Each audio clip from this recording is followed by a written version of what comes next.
তো দেখো সাইকেলের যে ড্রাইভ ট্রেন রয়েছে সেটা কিন্তু 24 স্পিডের এটা একটা সাইকেল, অর্থাৎ সামনে 3 পিছনে 8, দুটোকে গুণ করলে হয় 24 স্পিড। পেছনের যে স্পেসিফিকেশন রয়েছে সেটাও তোমাদেরকে বলে নি। তো পেছনে যেটা রয়েছে সেটা হচ্ছে শিমানোর অ্যালটাস M310 ডিরেলার কিন্তু পিছনে রয়েছে। তো দেখো একটা সব থেকে ভালো জিনিস হচ্ছে এখানে যে ক্যাসেটটা দেওয়া রয়েছে সেটা কিন্তু শিমানোর ক্যাসেট দেওয়া রয়েছে।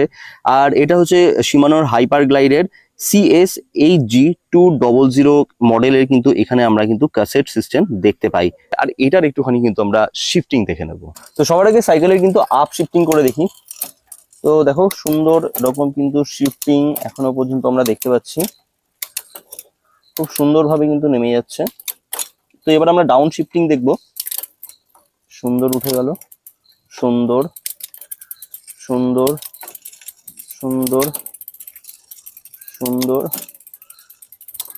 এবং সুন্দর। বাহ, খুব সুন্দর রকম কিন্তু এর মধ্যে আমরা শিফটিং দেখতে পেলাম।